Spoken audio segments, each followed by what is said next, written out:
ಇಲ್ಲೊಂದು ಕೇಸ್ ಬಂತು, 98 ವರ್ಷ, ಅಜ್ಜಿಗೊಂದು 85 ವರ್ಷ. ಈಗ ಅವರಿಗೆ 2004ರಲ್ಲಿ ನಾನಿದ್ದಾಗಲೇ ಮಂಜೂರಾಗಿರೋದು ಇದು.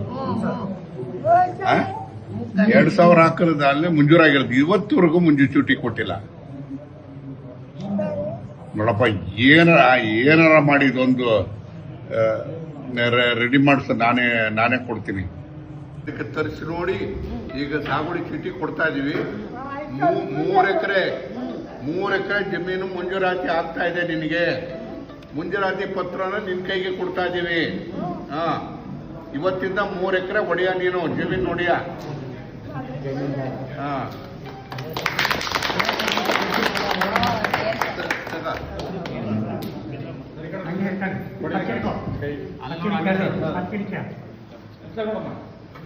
ಮನವಿ ಮಾಡಿದ್ರು ಅಜ್ಜ ಅಜ್ಜಿ ಬಂದು 90 ವರ್ಷ ಆಗಿದೆ, ಅಲ್ಲ 85 ವರ್ಷ ಆಗಿದೆ ಅಂತೇಳಿ. ನಮಗೆ ಯಾರು ಏನು ಎಂತ ಅಂತಕ್ಕಂಥದ್ದು ಗೊತ್ತಿರಲಿಲ್ಲ. ಅದನ್ನು ವೆರಿಫೈ ಮಾಡಿ ಈಗಾಗಲೇ ಅದಕ್ಕೆ ಮಂಜೂರಾತಿ ಪತ್ರೆಯನ್ನು ಇವತ್ತು ಕೊಡ್ತಾಯಿದ್ದೀವಿ.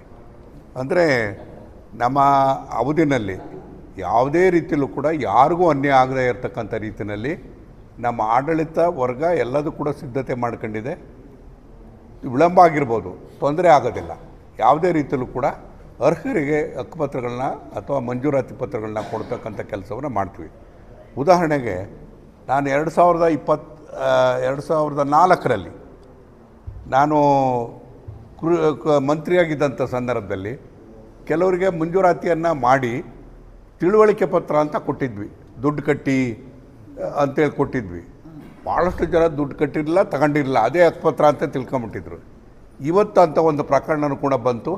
ಈಗ ಅದನ್ನು ತಿಳುವಳಿಕೆ ಪತ್ರವನ್ನು ಅದನ್ನು ಪರಿವರ್ತನೆ ಮಾಡಿ ಸಾಗುವಳಿ ಚೀಟಿನ ಕೊಡ್ತಕ್ಕಂಥ ಕೆಲಸವನ್ನು ಕೂಡ ಮಾಡ್ತಾಯಿದ್ವಿ.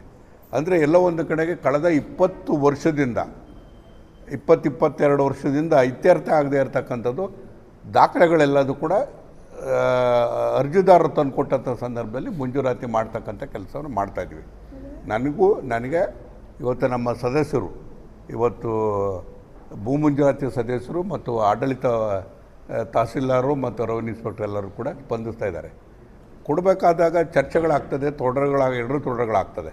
ಅದನ್ನು ಸೌಹಾರ್ದವಾಗಿ ಅದನ್ನು ಕಾನೂನು ಪ್ರಕಾರ ಇತ್ಯರ್ಥ ಮಾಡಿ ಅದು ಕೊಡುವಂಥ ಕೆಲಸವನ್ನು ಮಾಡ್ತಾಯಿದ್ದೀವಿ.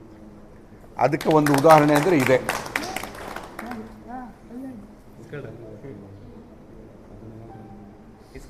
ಆಯ್ತಜ್ಜಿ, ಸಮಾಧಾನ.